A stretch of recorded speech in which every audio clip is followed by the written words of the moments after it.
Hi, back with you again on this Tuesday afternoon.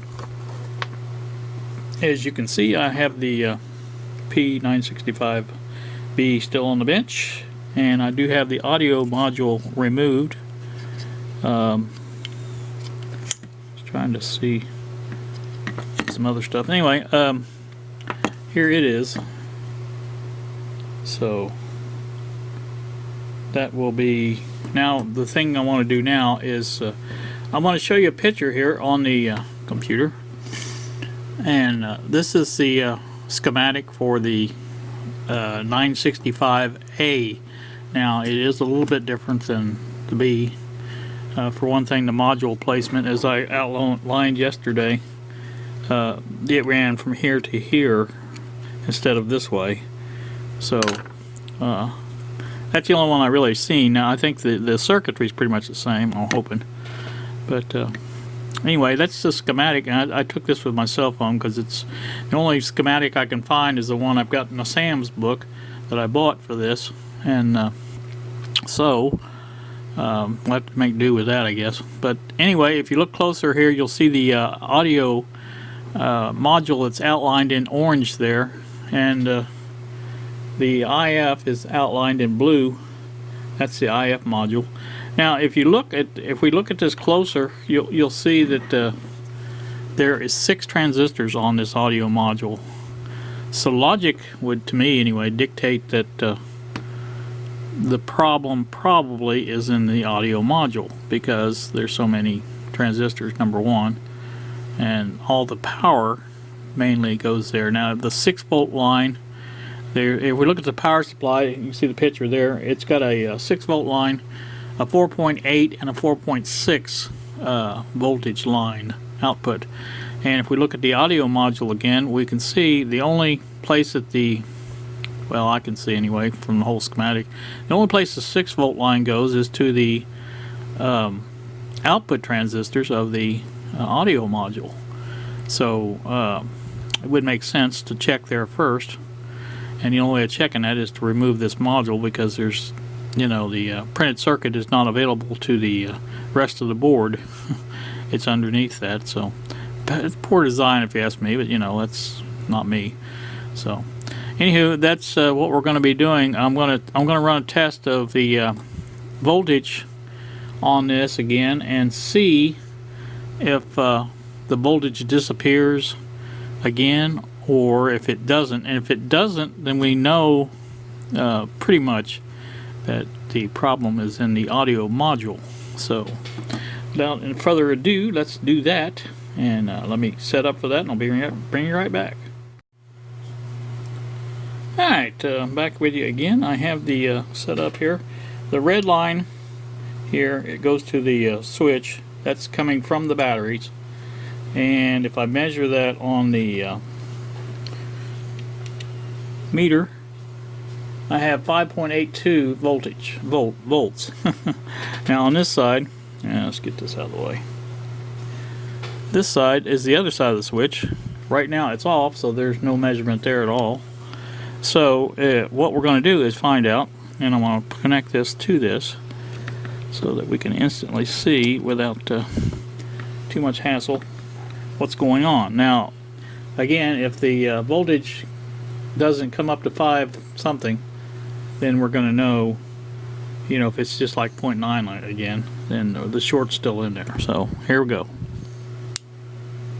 Alright, there you have 5.74, 0.75. Now obviously the short is gone, so that pretty much proves that the short is in this little module right here, and so we're happy about that. And what I'm going to do is take my signal tracer, if I can get it hooked up here, or maybe I'll just run a line over to the amplifier and just get an idea of if we're getting any kind of radio action out of this. I mean, I don't expect it to perform miracles or anything, so let me do that and then I'll bring you right back. Okay, now what we have here is this is the hot side of the signal tracer, and the cold side's hooked into the ground. Also, let me point out something. You guys that looked at the schematic, you may notice there's a chassis ground and basically a B- connection. Now those B- connections, I believe, are just the circuit grounds for these. Because the only place I see them showing up, and that's the thing that looks like a rake, if you guys know what I'm talking about. They only show up on this. Anything else with a regular ground symbol shows up on the chassis. So those are actually the same because they're connected together. So that's not a problem. Ground is ground on this. Doesn't much matter where you're at. So, all right. Like I say, I have this connected to the line input, and we're going to give a listen of the bench amp. So let's see what happens.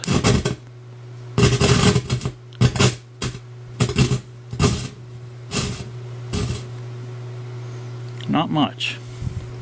Switch bands here. Nothing there at all. Let's turn this up a little bit. Now keep in mind this is a line level, so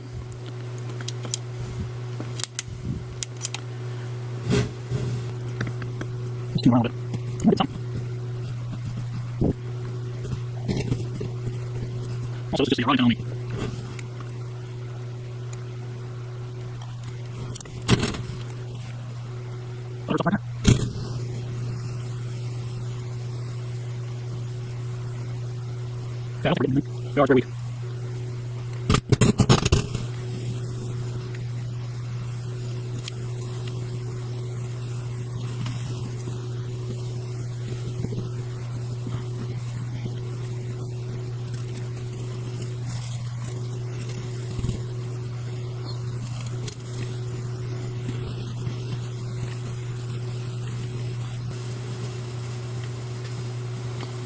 Alright.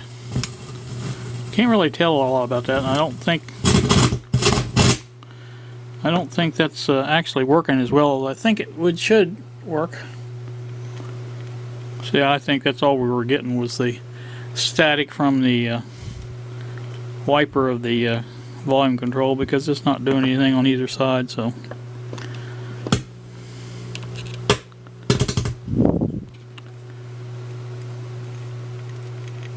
nothing at all.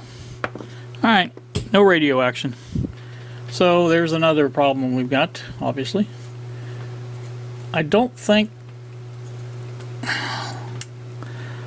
the radio in this needs that module at all, because I think that's just audio. I'm going to double check the schematic, but I think it's just the rest of the radio should function without that audio module in place. So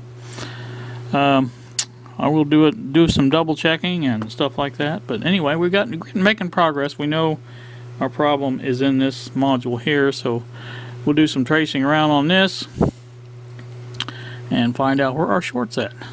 I'm just guessing, but it's one of those transistors, I would say. That's just my way I think about it. So, especially those output transistors, I think they're probably the way to look. So. Alright, I'm going to wrap this up now, and if I have any more, I'll bring you back. If not, we'll see you later. That's all, folks.